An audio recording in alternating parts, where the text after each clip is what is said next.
waaw kuréel gi nga xam ne gii moom mooy daje fii de liggéey dafa di kuréel goo xam ne gii daf ko nekk ci dafa toll ci benn état bu liggéey boo xam ne bii et ñun PACAO nga xam ni dañuy di un programme du ministère du commerce financé bien sûr par l'Union européenne et exécuté par le centre du commerce international qui est à Genève. Donc liggéey la boo xam ne bii dañ ci fas yéene ànd ak ñi nga xam ne ñoo ne ci salle bi tey jii mu di les acteurs producteurs transformateurs de la zone des Niayes et particulièrement de la zone sud pour mettre en place li ñuy tuddee pour taxawal li ñuy tuddee société coopérative nag dafa di jumtuwaay boo xam ne bii acte uniforme OHADA moom moo ko taxawal et ngir sunu réew yi nga xam ni ay état partie lañu maanaam dañoo bokk ci kuréel boobu ñuy wax OHADA et man koo taxawal mën a jàppale sunuy producteurs sunuy acteurs et ñu mën koo taxawal donc ñun bi waxtu ñu war a tàmbalee liggéeyu PACAO fii ci Sénégal dañoo daje yàlla dafa def ñu daje ci waar wi ak benn kuréel bu tudd CRADES kuréel boobu ñu fekk ko muy liggéey ànd ak ñi nga xam ne yii ñooy acteurs béykat yi nekk fii ci dans la zone des Niayes pour taxawal ay kuréel yoo xam ne yii ñoom it ay coopérative la ñuy doon kon nag mu nekk sotteeg def ci ñu ne kon nag ñun ñi comme ci loolu la ñuy taxaw fas yéene ànd ak ñi nga xam ni ñooy acteurs yi sur le terrain pour ñu taxawal ay société coopérative nañu ànd ak ñoom nag ñoom ñoo sumb liggéey bi di waxtaan ak béykat di waxtaan ak acteurs yi pour que ñu mën a taxawal ay société coopérative ndax société coopérative dafa di loo xam ni lii et kenn du ko jël taxawal ko ñi koy jëriñoo processus la boo xam ne bii ñi koy jëriñoo maanaam acteurs yi ne sur le terrain ñoom ñoo war a waxtaan ba juboo ni gis nañu ni xam nañu njëriñu coopérative gis nañu njëriñu coopérative ñi ànd na dañuy booloo taxawal société coopérative ñun ñu fekk ci leen ci moo tax ñun ñu teew ci ndaje bi et pour won ñi nga xam ne ñii ñoo fi dajaloo war a liggéey ci loolu que ñun dañ ci lëkkaloo CRADES te it ñi ngi ànd ak ñoom di leen déglu ba yàlla bu yàlla defee ba ñuy taxawal seeni société coopérative ñu fas yéene ànd ak ñoom et di leen taxawu di leen jàppale ba société coopérative yooyu am jëmm ba mën a dox ba mën leen jëriñ loolu mooy taxawaayu PACAO loolu moo tax tamit ñu teew ci ndaje bi rien que rek pour firndeel acteurs yi ne ñi ngi seen wet parce que leen yéen a accompagner ba lii ñuy sumb mën a sotti ba ñu mën koo jëriñoo. waaw man de maa ngi tudd Matar Ndoye maay coordonnateur comité de pilotage bi comité de pilotage bi nag li taxoon ñu taxawal ko mooy baykat yi ci boppam acteurs yi nga xam ne ñoo nekk à la base ñoo daje woon benn rencontre à Darou Khoudoss bi ñu dajee Darou Khoudoss nag la taxoon ñu daje mooy càmbar jafe-jafe yi nga xam ni acteurs yi nekk à la base muy baykat muy sàmmkat muy transformatrice jafe-jafe yi nga xam ne am nañ ko loolu la ñu dajee Darou Khoudoss génn ko bi ñu ko génnee nag dañ ko jébbal CRADES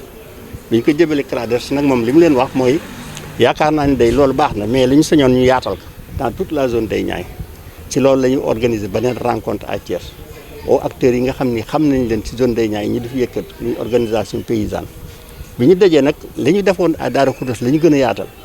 fépp foo xam ne fi mooy leen zone des Niayes li ko commencé Rufisque ba Saint-Louis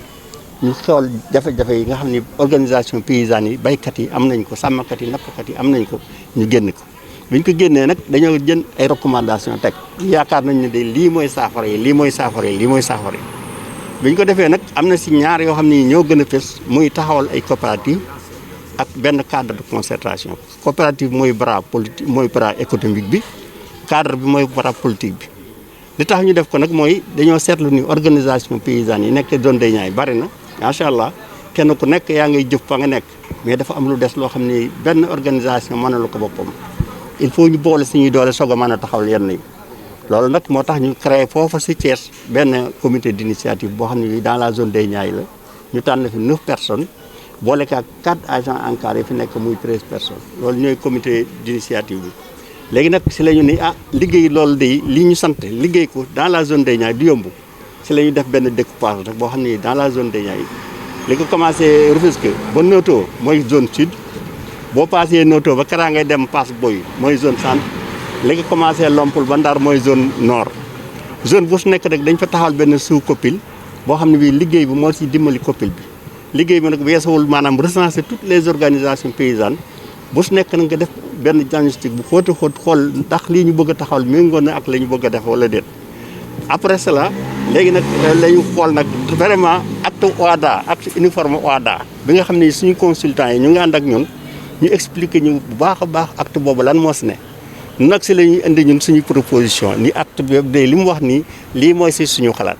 buñ ko defee ba pare nag dañ koy joxaat consultants yi jàmbar ko lu si méngoo acte OHADA bi ñu ne lii de méngoo na lu si méngoo ñu changé ko kon décision yi fi jël yëpp si baykat yi la jógee pour wane ni loolu yittey baykat yi la ñu ànd seeg PACAO aussi PACAO bi mu ñëwee aussi xam ni comité bi mu ngi fi comité pilotage bi mu ngi fi mu ne mu de du ma dem di créer la nen kon naa ànd ak yéen si liggéey bi ñu def donc en bref loolu mooy liggéey bi nga xam ni comité bi def na ko muy liggéey boo xam ni bu mucc ayib la ndax organisation yi benn bu nekk fa nga nekk yaa nga fay góorgóorlu de mais bi ñu defee diagnostic bi gis nañ ne am na lu ñu manqué la ñu santoon mooy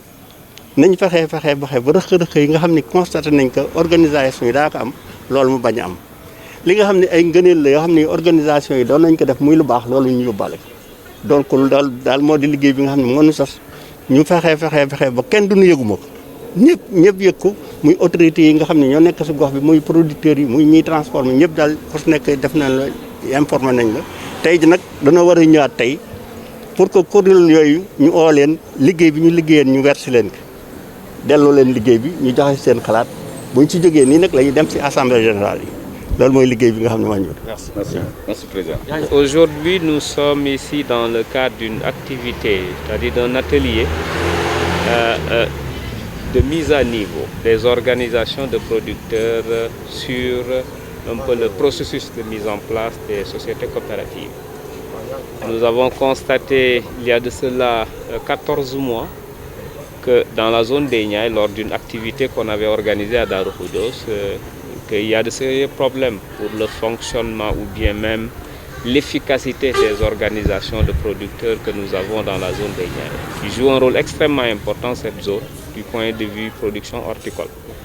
À cet effet, on avait relevé quelques manquements par rapport au fonctionnement de ces organisations, et raison pour laquelle les organisations de producteurs avaient suggéré à ce que CRADEX les appuie dans la redynamisation de ces organisations pour un peu parfaire leur modèle de fonctionnement.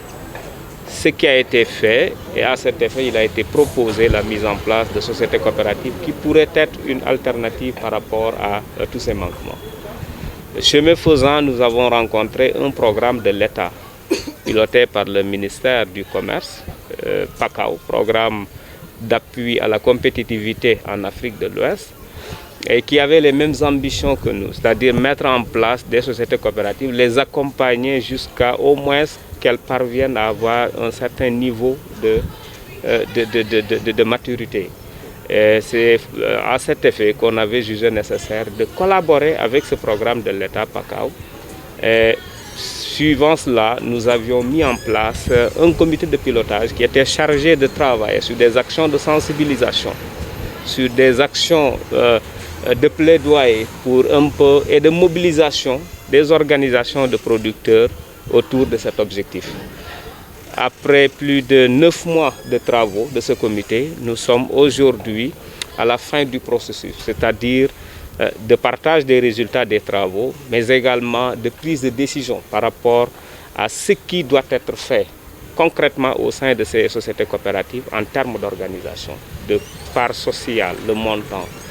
les cotisations annuelles, combien d'organisations, combien de coopératives doit-on mettre en place. Donc il y a tout un package qui est, à mon avis, qui constitue l'essentiel en tout cas de l'avenir de ces sociétés coopératives et l'avenir même du monde paysan, j'allais même dire, dans la zone des Niayes, qu'on doit discuter aujourd'hui pour arriver à un consensus fort sur ce qui sera fait, comment ça sera fait et avec qui et avec quelle manière. À cet effet, à la fin de l'exercice, les jours à venir, nous irons directement, après avoir pris des décisions fortes, surtout concertées, nous irons directement vers des assemblées générales constitutives pour la mise en place de ces sociétés coopératives. Aujourd'hui, c'est l'objet de la rencontre. Valider d'abord sur le nombre de sociétés coopératives à créer par zone, parce que les Niayes, c'est 3 zones. Définir le montant des cotisations sociales annuelles. le montant des parts sociales, mais également le mode d'organisation de ces organisations, le type de membership. Est-ce que c'est des organisations en tant que personne morale qui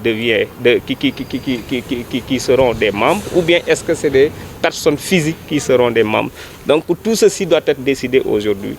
Donc d'où l'importance de cette rencontre qui aujourd'hui joue un rôle extrêmement important, parce que ça vient de boucler un processus de 9 mois de travaux qui devait véritablement déboucher sur une assemblée ou des assemblées générales constitutives pour la mise en place de ces sociétés coopératives. Qu'est-ce que ces sociétés coopératives-là vont changer exactement? Ces sociétés coopératives vont changer ce qui était considéré comme étant des manquements. Des organisations que nous avons connues, qui sont de 3 niveaux, les GIE, les associations, les GPF qui sont de niveau 1, les unions qui sont de niveau 2, les fédérations ou associations d'union qui sont de niveau 3.